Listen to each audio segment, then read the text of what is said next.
बबीता जी दिल्ली से। गुरुदेव आपके चरणों में कोटि कोटि प्रणाम। महाराज जी, सम्मान कैसे मिले? अच्छा कर्म करने के बाद भी अपमान ही। सम्मान सम्मान चाहती हो, विष पीना चाहती हो? सम्मानम कलयाति घोर गरलम नीचापमानम सुधा। श्री राधा मुरली धरो भज सके वृंदावन माते। ये कैसी उल्टी बुद्धि है?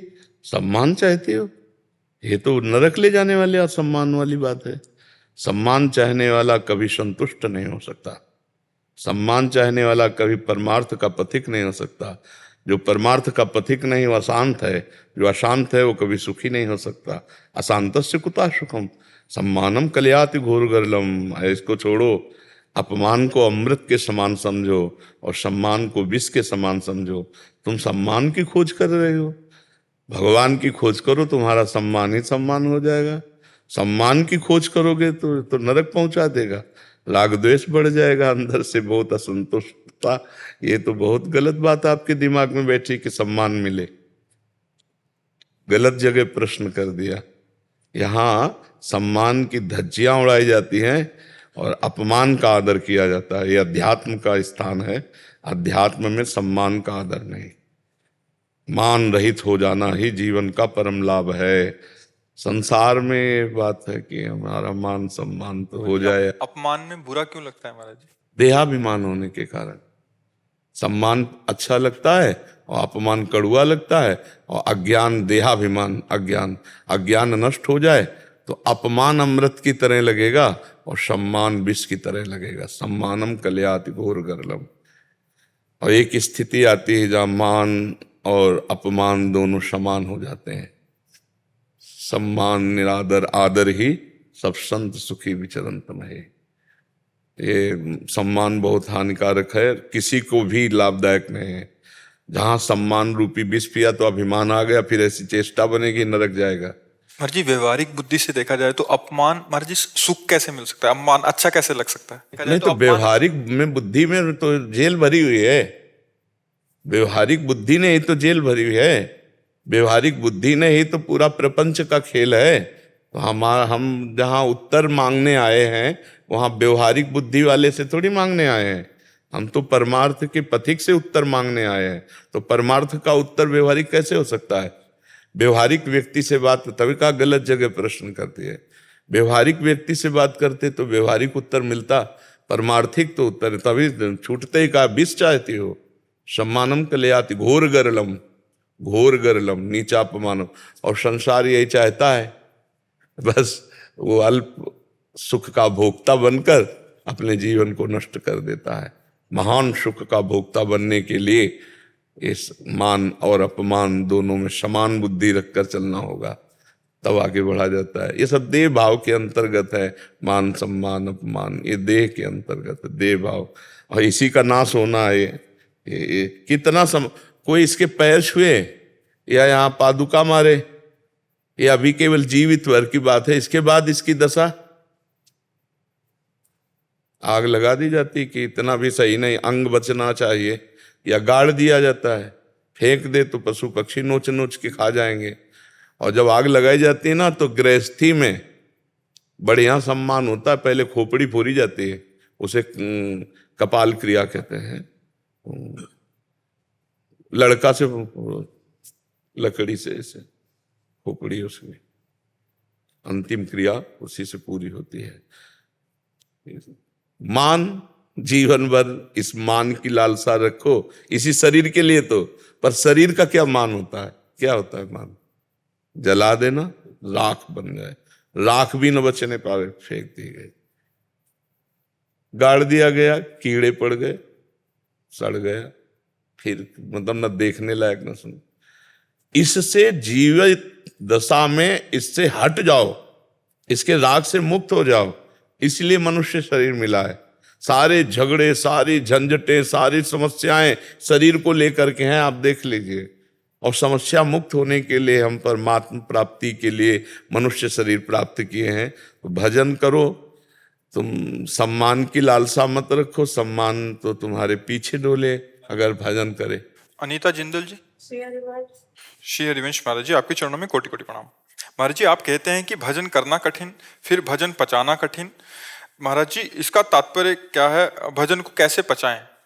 भजन करना कठिन, करके बचाना कठिन, और बचा के पचाना कठिन। पच जाए ना भजन तो अहंकार नष्ट हो जाए।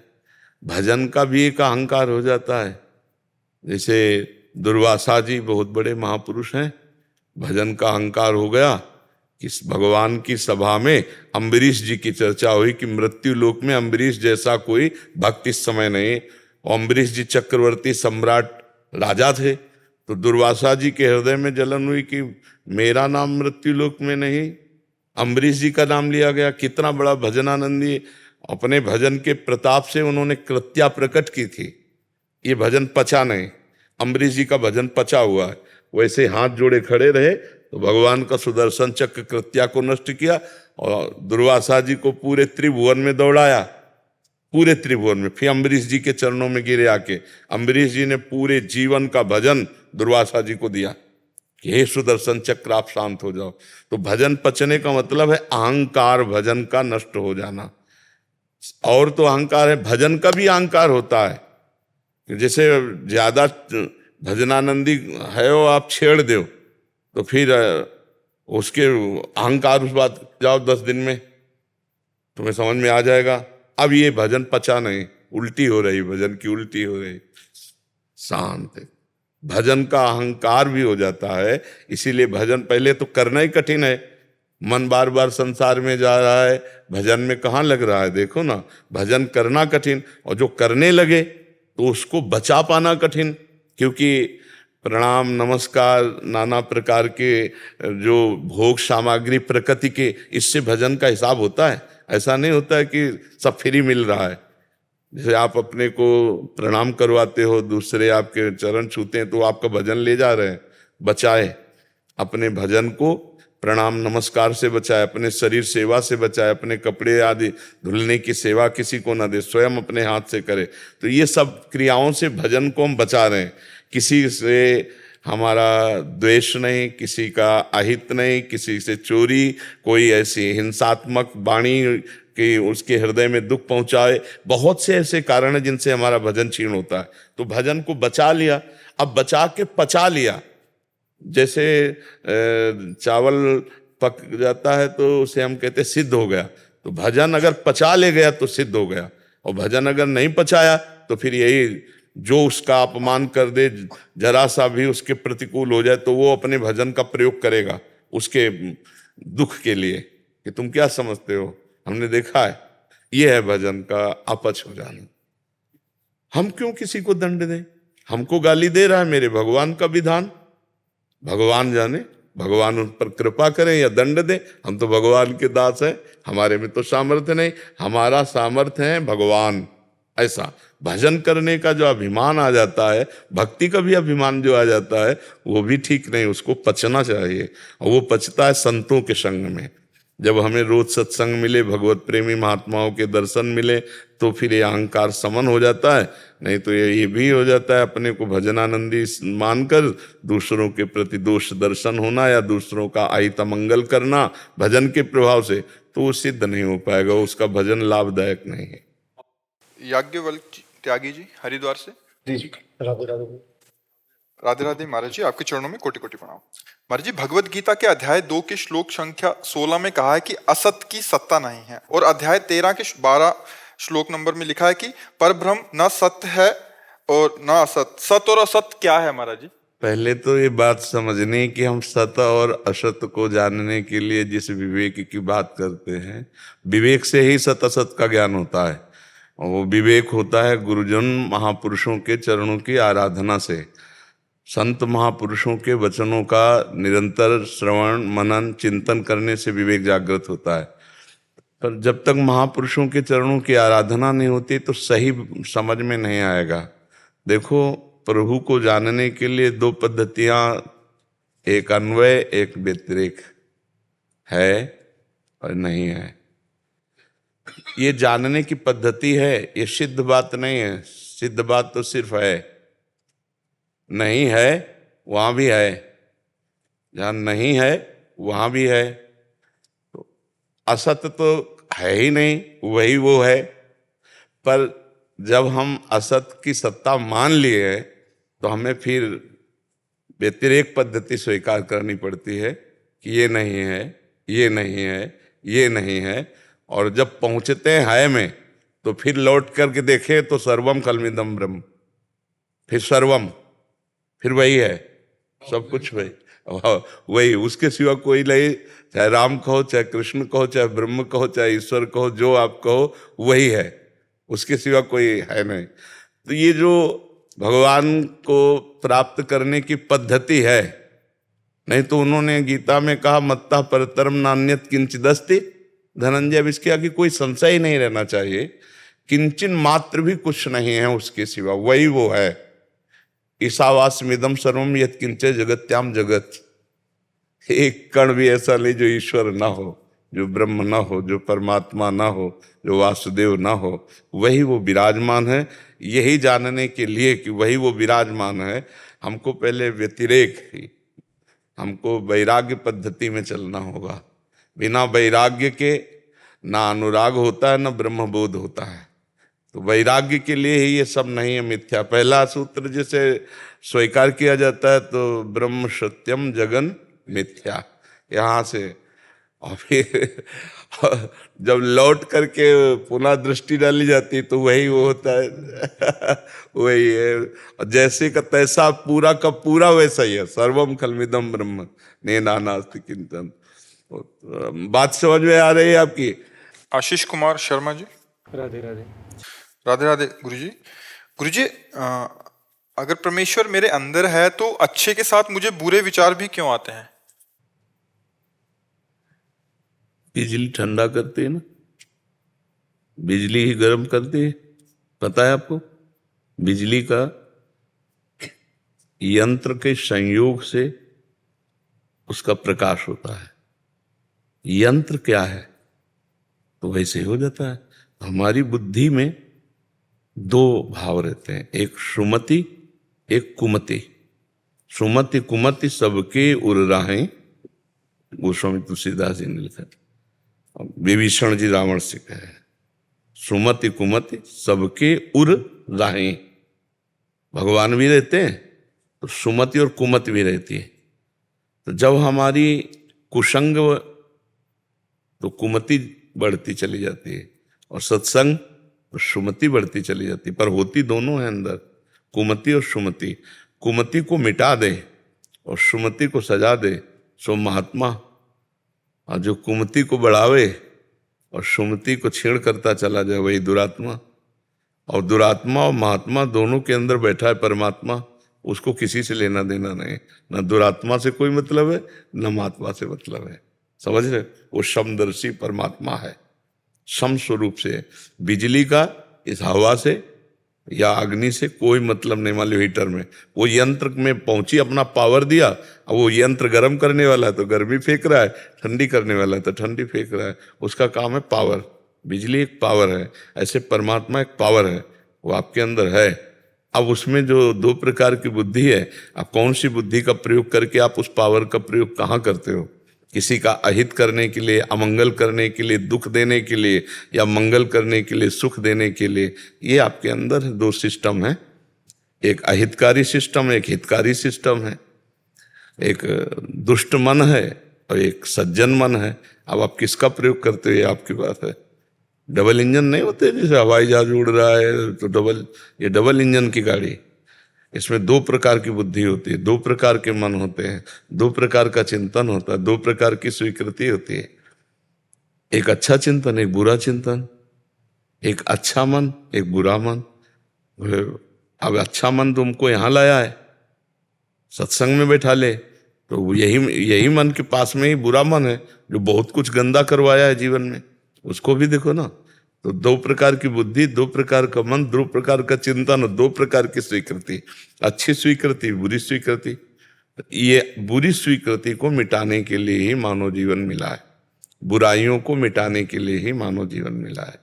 अब नाम जप के द्वारा, सत्संग, शास्त्र स्वाध्याय, इसी साधु सेवा, इसी के द्वारा हम बुराइयों को मिटा सकते हैं। तो जितना हम सत्संग सुनेंगे, शास्त्र स्वाध्याय करेंगे, उतने ही हमारे विचार अच्छे बढ़ते चले जाएंगे और कुमति का नाश होता चला जाएगा। बोले हमारा सुधार हो रहा है, लोग कह रहे ना कि देखो हम पहले ऐसे थे, अब सुधार हो रहा है सत्संग से, तो क्या हुआ? कुमति का नाश हुआ, सुमति का प्रकाश हुआ। तो हम शास्त्र स्वाध्याय से और संत समागम से अपनी सुमति को बढ़ावें, कुमति को दबावें, नष्ट कर दें, तो परमात्मा हृदय में बैठा है, वो दर्शन दे देगा। जब आप अच्छे आचरण करोगे, भजन करोगे, वो कृपा करके माया का पर्दा हटाकर हृदय में ही है, वो दर्शन दे देगा। हृदय में ही दर्शन होते हैं। जब हृदय में दर्शन हो गए तो आंख खोले या बंद रखे परमात्मा ही दिखाई देते हैं, फिर और कुछ समझ में नहीं आता। ठीक है, समझ में आ गई बात? नवनीत शर्मा जी। राधे राधे। राधे राधे महाराज जी। महाराज जी आपके चरणों में कोटि कोटि प्रणाम। महाराज जी, धर्म व कर्म कभी कभी दुविधा उत्पन्न करते हैं कि जो कर रहे हैं वो सही है नहीं। कर्तव्यों का करना भी जरूरी है और धर्म को साथ भी रखना चाहते हैं, परंतु कभी कभी सही गलत में नहीं, उलझ जाते हमें हैं। ये बात बताओ कि कर्तव्य कर्म को ही तो धर्म कहते हैं, और धर्म ही कर्तव्य कर्म है, अलग थोड़ी चीज है ना। जैसे आप किसी के पति हो, किसी के पुत्र हो, किसी के पिता हो, किसी के भाई हो, व्यवहार में किसी के मित्र हो, आप बहुत से संबंध हैं आपके, और सब संबंधों का ठीक ठीक निर्वाह कर जाना धर्मात्मा पुरुष का लक्षण है। धर्म कोई अलग चीज थोड़ी होती है, इसी में धर्म है।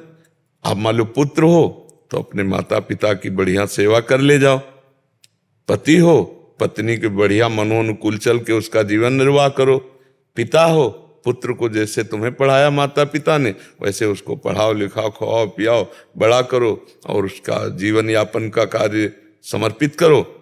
ये धर्म है, इसे धर्म कहते हैं।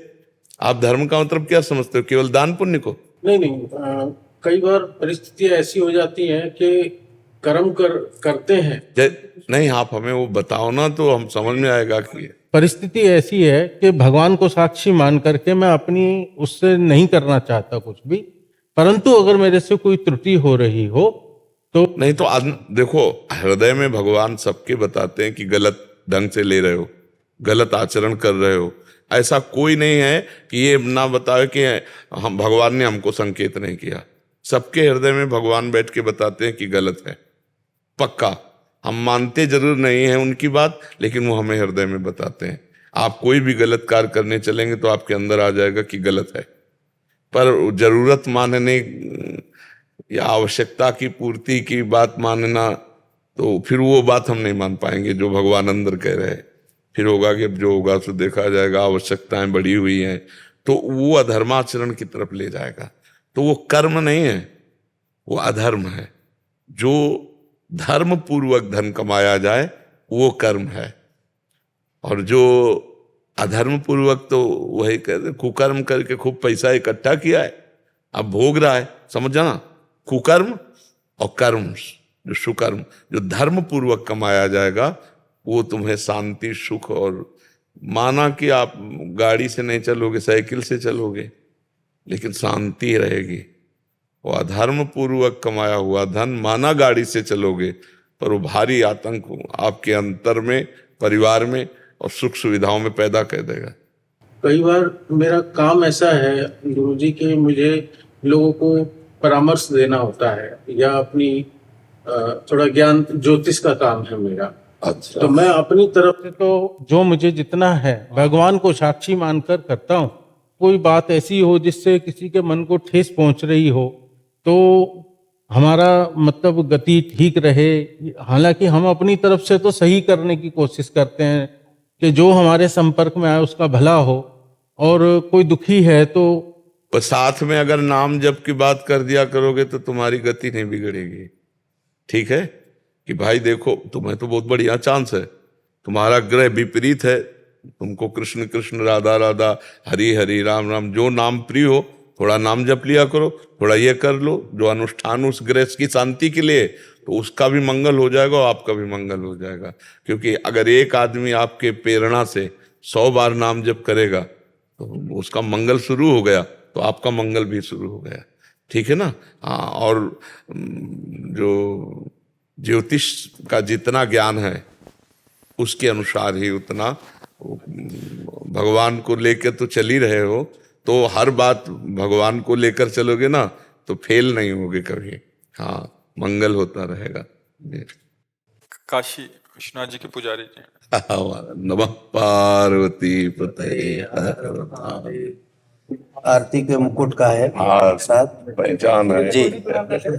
और ये मंगला आरती का चंदन है, ये चंदन मंगला आरती का है। ये भगवान बद्रीनाथ केदारनाथ का चंदन है, और ये भगवान बद्रीनाथ का प्रसाद है। ये बाबा विश्वनाथ का है। माला भगवान विश्वनाथ जी को चढ़ी हुई मंगला आरती की। लक्ष्मीस्ते हृदि भारती च वदने, मौलो सदा केशवः, चण्डी ते भुजदण्डयोर्गुणनिधे, गेहे कुबेर स्थितः, चित्तं नाथ तवास्तु धर्म सदने, दान प्रसंग करे सर्वास्ते, विपदः प्रयान्तु विपिने, त्वं दीर्घजीवी भव, त्वं दीर्घजीवी भव। बस भगवान आपको स्वस्थ रखें, यही विश्वनाथ जी से प्रार्थना है। और ऐसे ही लाखों लोगों के प्रेरणा स्रोत आप बने हैं, लाखों लोग प्रेरणा लेते रहें और सत पथ पर चलते रहें, बस यही प्रभु से। आप सबके चरणों का आशीर्वाद। तो जैसे काशी में अक्सर बोलते हैं जिसकी मृत्यु होती है उसको मोक्ष मिलता है, तो क्या जो काशी में आकर के होटलों में अक्सर आत्महत्या कर लेते हैं, क्या उनको दुर्गति, भूत प्रेत बनेंगे, भूत प्रेत पक्का, इसमें संशय नहीं। दुर्गति आत्महत्यारियों को नहीं, शास्त्र विरुद्ध आचरण करने वालों को नहीं। कि जैसे हम काशी या वृंदावन वास करते हैं और शराब पीते हैं, व्यभिचार करते हैं, मांस खाते हैं, मनमानी आचरण करते हैं और सोचते हैं कि काशी तो वासी कर रहे हैं और हमारा तारक मंत्र के द्वारा भगवान शिव परम पद दे देंगे, तो परम पद असमर्थ जनों को देते। तुम विवेक बुद्धिमान होकर के और तुमने पापाचरण किया है, तो तीर्थ का में या धाम में या पुरियों में जो पाप किया है उसका जो विशाल स्वरूप एकत्रित हुआ है, पहले उसको भोगो, बाद में मोक्ष मिलेगा। तो कितने जन्म वहीं हो सकता है, काशी में ही जन्म हो, लेकिन कितने जन्म तुमको भोगना पड़ेगा। तो ये बाहर से आने वाले लोगों को सावधान रहना चाहिए कि हरिद्वार है, काशी है, जितनी हमारी पुरियां हैं, जितने हमारे धाम हैं, ये मनोरंजन का विषय नहीं कि होटलों में आकर के हम व्यभिचार करो, शराब पियो, मांस खाओ, गंदे आचरण करो और सोच रहे हो कि हम तीर्थ का पाप वज्र की लीक होता है, बहुत भोगना पड़ेगा, बहुत बढ़ करके भोगना पड़ेगा। यहाँ मोक्ष और कल्याण की बातें तो छोड़ दो, मोक्ष कल्याण उनको है जो पड़े हैं मोक्ष कल्याण का आश्रय लेकर, बहुत संयम से चल रहे हैं, तो काशीनाथ की कृपा से वो मोक्ष पदवी प्राप्त करेंगे, इसमें मुझे कोई संशय नहीं। मच्छर को प्राप्त हो सकती है, लेकिन मनुष्य को प्राप्त होने में संदेह है जो वहाँ पापाचरण कर रहा है, जो वहाँ मदिरा पान कर रहा है, गंदे आचरण कर रहा है, हमें उस पे संदेह, लेकिन उस नाली पे पड़े हुए कीड़े पे संदेह नहीं है। वो हो जाएगा, उसका हो जाएगा जी।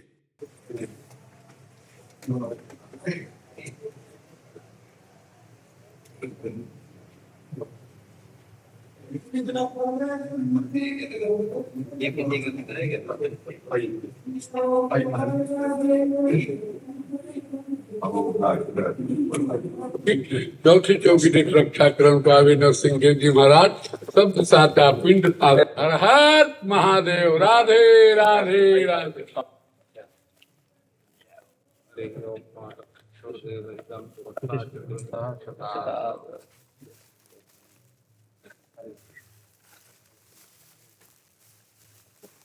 वैसे आप सबके चरणों में बैठते हैं। नहीं महाराज जी, बड़ा खराब होने की नहीं आप राजी महाराज जी। वो परमात्मा क्या नहीं है और क्या है, इसकी चर्चा वेद करते करते, महापुरुष करते करते, बड़े बड़े ब्रह्मलीन महापुरुष करते करते थक गए, पर अंत नहीं पाए, क्योंकि वो अनंत है। वो अनंत है। जहाँ कहा जाता है कि मैं यहाँ नहीं हूं, वहां भी वो है। जैसे अब भाव देश में तो है ही, लेकिन अगर कहा जाए मुर्दे में भगवान है क्या, परमात्मा है क्या, क्योंकि वो अंतर ध्यान हो गया तभी तो मरा हुआ कहा गया। तो वहां से भगवान का अवतार हो गया। पृथु अवतार मुर्दे से ही तो हुआ, वेन के मुर्दे शरीर से दाहिने, हाँ, उससे भगवान पृथु और बाएं से अर्ची महारानी जी प्रकट हो गई। तो हमें तो ऐसा लगता है असत कुछ है ही नहीं।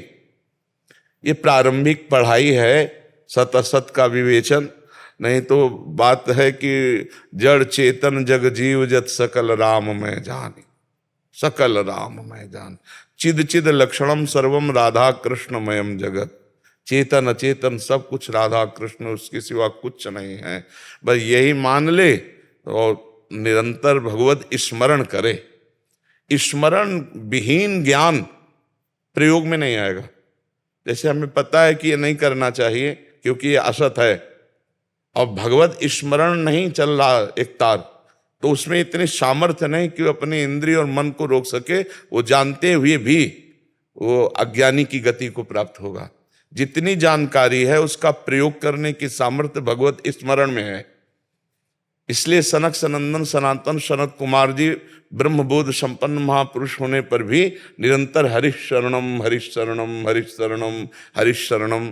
नहीं तो वो तो आत्मज्ञान से पूर्ण है, वही हरि हैं, वही सब कुछ है। तो लेकिन वो फिर क्यों वो हमें आदर्श रूप से दिखा रहे कि जो ज्ञान है उसकी सार्थकता है इसी में कि हर समय भगवत स्मरण, लीला गायन, लीला श्रवण, यही होता। भगवान शिव पूर्ण है, परमात्मा है, लेकिन वो भी भगवान की लीला गायन करते हैं, भगवान का नाम जप करते हैं।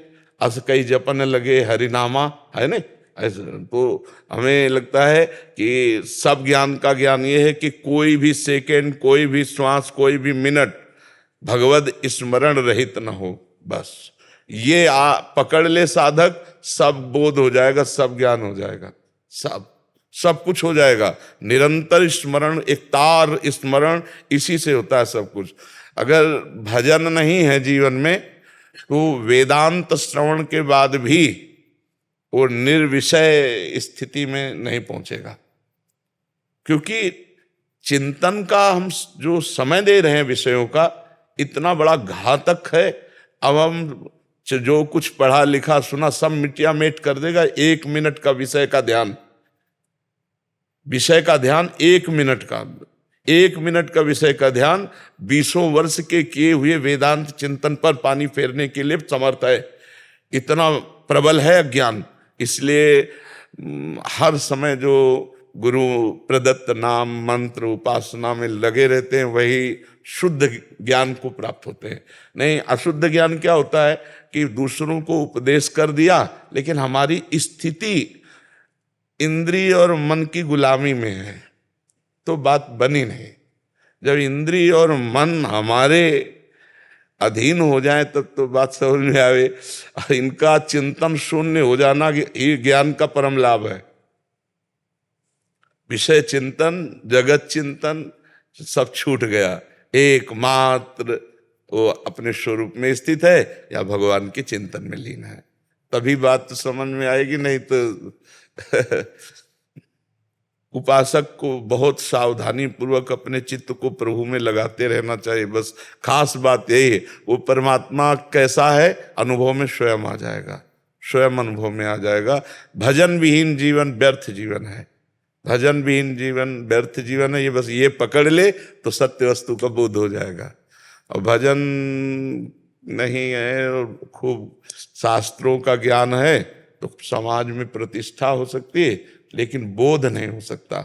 जो आत्म शांति है, परम शांति, वो नहीं हो सकती। श्रद्धावान लभते ज्ञानम तत्परा संहितेन्द्रिया, तत्परा संहित। ज्ञान का मतलब क्या? तत्परा संहितेन्द्रिया ज्ञानम लब्ध्वा परम शांति। अब जो ज्ञान प्राप्त हुआ ये परम शांति का है। 2 बार ज्ञान शब्द का इसमें। श्रद्धावान लभते ज्ञानम, ये शास्त्र ज्ञान है, लभते ज्ञानम। और तत्परा संहितेन्द्रिया, वो जो ज्ञान है उसकी सार्थकता है। उसमें जो हम जानकारी की उसके परायण होकर अपनी इंद्रियों को अंतर्मुख कर लिया, इंद्रियों को भगवत स्वरूप में स्थित कर रहे हैं, उसको शांत कर रहे हैं, बार बार भगवत चिंतन रूपी जल डाल करके उनकी गर्मी शांत कर रहे हैं, इंद्रियां शांत हो रही हैं। बिना शांति के सुख कहाँ है अध्यात्म का? अशांतस्य कुतः सुखम। और शांति बहुत बड़ी वस्तु है। कोई भी द्वंद्व हमें विचलित न कर पाए, हमारी शांति भंग न कर पाए तब है। जैसे एक सूत्र में है, शांतिरव्यर्थ कालत्वम विरक्तिर्मान शून्यता आशा बंदा समुत्कंठा नाम गाने सदा रुचि। तो इसमें शांति, हमारा कोई अपमान करे हम उसका मंगल मनावें, ये हमारा अध्यात्म है। हमें पीड़ा पहुंचा रहा है, हमें अपमानित कर रहा है, हमें हमारी निंदा कर रहा है, और हमारे अंदर से निकल रहा है तुम्हारा त्रिकाल में भी कहीं भी अमंगल न हो, भगवान तुम्हें स्वस्थ रखें, तुम्हारी बुद्धि शुद्ध हो और तुम सदैव सुखी रहो।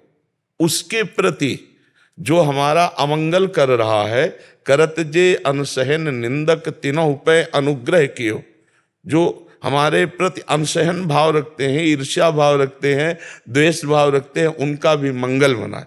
शांति, अव्यर्थ कालत्वम, एक भी मिनट व्यर्थ नहीं जाना चाहिए साधक का। हर समय आंतरिक सर्वात्मना न विसर्जित बहिरिंद्रियाणी, इंद्रियों को बहिर्मुख न छोड़े। एकश्चरण रासचित्त मनंते से, सदैव अकेला असंग, अंदर से असंग रहे तो हजारों में बैठा हुआ भी वो अकेला ही है, और अंदर से प्रपंच चिंतन कर रहा तो अकेला बैठा हुआ भी प्रपंच में बैठा हुआ है। तो अव्यर्थ कालत्वम और विरक्तिर वैराग्यवान, किसी भी वस्तु व्यक्ति स्थान में राग नहीं। वैराग्यवान खाता पीता उठता बैठता सोता जागता हुआ भी रुचि उसकी परमात्मा में रहती है, भोगों में रुचि नहीं रहती है। वैराग्यवान का मतलब है कि आंतरिक राग वृत्ति का नाश हो जाना। जैसे त्याग है, त्याग में राग रहता है, त्याग में राग रहता है, और वैराग में राग का ही नाश हो जाता है। त्याग में है कि ये चीज हमें नहीं खानी, नहीं भोगनी, क्योंकि हम परमार्थ के पथिक हैं, पर इसमें सुख है, ऐसी राग बुद्धि रहती है उपासक में। तो वहीं से शांति शुरू हो जाती, त्यागा शांति अंतरम, वहीं से शुरू हो जाता है। फिर वैराग्यवान का तो विशेष आनंद होता है। वैराग्य राग की वृत्ति नहीं है, बाहर से सब कुछ। हमारे सुधा निधि में एक श्लोक में आता है कि कर्माणि श्रुति बोधिता नितराम कुर्वन्तु मां गूढ़ाशर रसा सर्गादि विषयान गृह्णन्तु मुंचन्तु वा कैर्वा भाव रहस्य पारगमति श्री राधिका प्रेयसा। बोले वो भाव की किसी ऐसी स्थिति में पहुंचा हुआ महापुरुष है कि वो शास्त्र के अनुसार कर्म करे या न करे, वो विषयों का सेवन करे या त्याग करे, वो बहिर्मुख पुरुषों का संग करे, तो भी उसमें कोई फर्क नहीं पड़ता है, क्योंकि वो आंतरिक राग उसका नष्ट हो गया है। जैसे भुना हुआ चना कहीं भी डाल दो अंकुरित नहीं हो सकता, ऐसा वैराग्यवान पुरुष होता है। तो शांति अव्यर्थ कालत्वम विरक्तिर और मान शून्यता, साधक की साधना सफल हुई है इसका परिचय होता है उसका देहाभिमान गलित हुआ है कि नहीं। और देहाभिमान गलित हुआ है तो मान रहित है वो। फिर देहाभिमान ही मान अपमान का बोध कराता है, जहां देहाभिमान गलित हुआ तो मान रहित। और ये मुक्त पुरुष में स्थिति होती है, जैसे निर्मान मोहाजित संग दोषा, मान रहित होना, मान में प्रियता होना ये दोष है, मान होना ये तो एक व्यवहारिकता है, ये कोई सत्य वस्तु थोड़ी है। किसका कौन मान कर रहा है, किसका कौन मान कर रहा है, उस समय प्रश्न करे कौन मान किसका कर रहा है। अरे कोई साष्टांग दंडोत कर रहा है, कोई नमस्कार कर रहा है, ये व्यवहार है, ये परमार्थ नहीं। परमार्थ द्वैत का नहीं है। परमार्थ तो जो जिसको प्रणाम किया जा रहा है और जो प्रणाम कर रहा है एक ही तत्व है, तो उसमें मान किसका हुआ। तो इसलिए मान के प्रति साधक सावधान रहे, नहीं तो मिटिया मेट कर देता है, मान के चक्कर में पड़ करके रास्ता बदल जाता है। विरक्तिर मान शून्यता, मान शून्यता पर होना चाहिए। है बहुत कठिन, प्रवचन कर लेना अलग बात है, और अपमान जिस समय हो उस समय हृदय में दाह ना हो। जैसे विदेश भाषा में हमें कोई गाली दे तो हम मुस्कुराएंगे, क्योंकि हमें पता नहीं क्या कह रहा है, कुछ कह रहा है। ऐसे हमारी भाषा में हमको गाली दे फिर हम मुस्कुराएं, तब माना जाएगा मान शून्यता, कि मान रहित महापुरुष है। और वैसे मुस्कुराहट आवे जैसी विदेशी भाषा में, जो इस भाषा को हमें ज्ञान नहीं, उस भाषा में हमें बोला जा रहा हो, तब मान शून्यता। आशा बंधा, दृढ़ आशा इसी जन्म में हमें भगवत प्राप्ति होगी। दृढ़ आशा, आशा दुखमयी होती है, जागतिक, लेकिन भागवतिक आशा ये हमारे परम सुखमयी होती है। आशा ही परमम दुखम, नैराश्यम परमम सुखम, भोगों की तरफ से। लेकिन भगवत मार्ग में इसी जन्म में मुझे ब्रह्मबोध प्राप्त करना है, इसी जन्म में भगवत तत्व साक्षात्कार करना है। दृढ़ आशा, समुत्कंठा, नाम गाने सदा रुचि, उत्साह पूर्वक जो प्रणव मिला है, जो गुरुदेव ने मंत्र दिया है या जो नाम दिया है, उसमें निरंतर स्थिति होनी चाहिए। अगर श्वास प्रश्वास हमारी ये अभ्यास वृत्ति बन जाए तो बहुत आनंद। आगे चलकर तो जैसे दिल धड़क रहा है, हम धड़का थोड़ी रहे हैं, ऐसे ही मंत्र चलता है, चला नहीं रहे, स्वाभाविक चलता है। हाँ, स्वाभाविक। अहंकारे न बहिरांति शंकारे न विषेत पुनः हंसं सोहम परम मंत्रम जीवो जपति सर्वदा। सब हमारे मंत्र को जप करे। तो जैसे हमारी श्वास प्रश्वास चल रही है, हमें अपनी चेतना को इसमें लगाना है। परमात्मा तो सबके हृदय में बैठा है, किसका कल्याण हो गया? सबके हृदय में परमात्मा बैठा है, लेकिन किसका कल्याण हो गया? चित्त दिए हो जगत में तो परमात्मा शांत बैठा हुआ है, उसका चिंतन करो, अभी जागृत करो। जैसे श्वास प्रश्वास में जो ओंकार ध्वनि है वो सबके चल रही, पर चेतना किधर का है? अगर चेतना आपकी जागतिक है ना तो नरक जाओगे इस स्थिति में भी। अगर चेतना परमात्मा स्वरूप में स्थित है तो बात बनेगी। नहीं, प्रभु आप तो सब हंस परमहंस महापुरुष हैं, आप देख लीजिए मन और इंद्रियों की गति को प्रभु की तरफ लगाना कितना कठिन है। प्रभु की तरफ सर्वतोभावेन समर्पित भाव होना बहुत कठिन है, बहुत कठिन है। जो साधक चल रहे हैं वो इस बात को समझ रहे हैं कि कितना कठिन है। निरंतर परमात्मा चिंतन करना, एक सेकंड छूटे तो पूरी रचना रच देता है मन। मतलब सब कुछ ज्ञान होते हुए, सब जानते हुए, सब समझते हुए, फिर भी ये संकल्प कर रहा है संसार की तरफ का। मन का जो स्वरूप देखा गया बचपन से अभी तक, तो उसका यही स्वरूप है। उसके ऊपर चढ़े बैठे रहो बस, तभी है।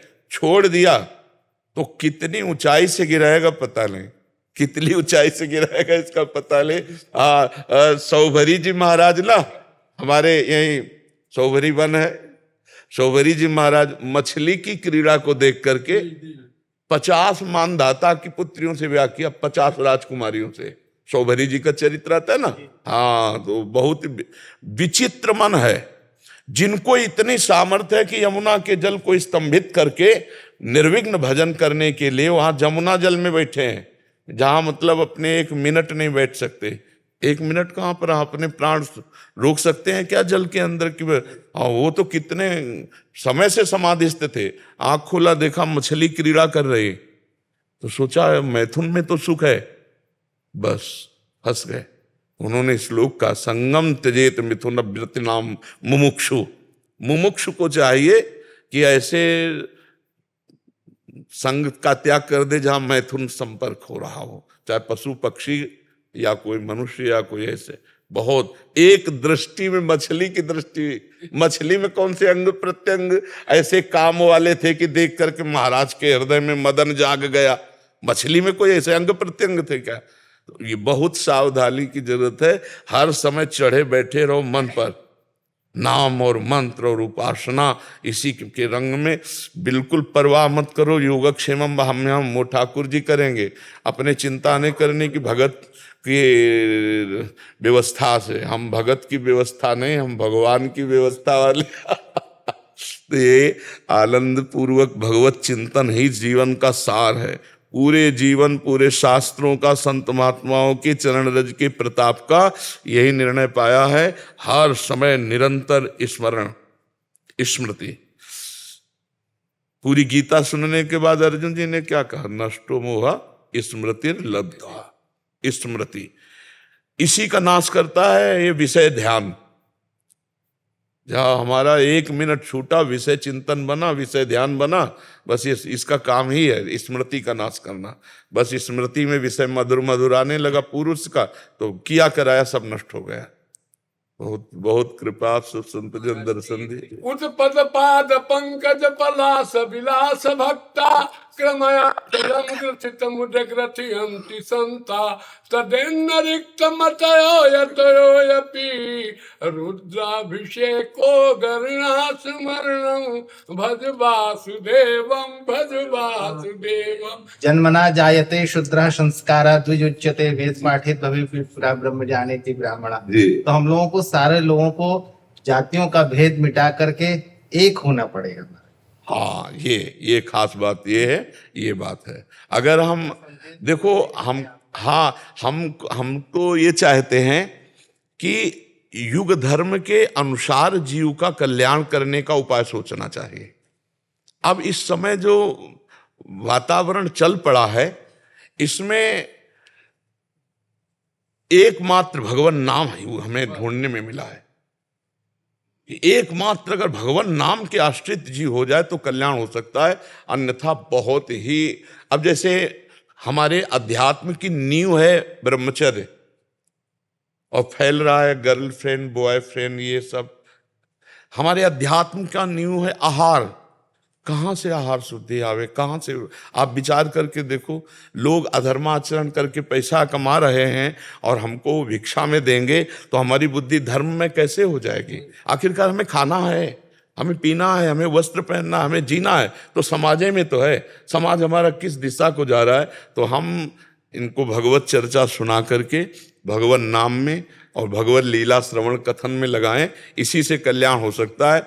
अब और उपाय तो मुझे समझ में नहीं आ रहे हैं। और शास्त्र भी कह रहा है, कृतयुगे ध्यायते विष्णु त्रेतायाम यजते मुखई द्वापरे परिचर्यायाम कलौ तद्धरि कीर्तनात्। भगवान कलयुग केवल नाम आधारा सुमिर सुमिरि नर उतरे।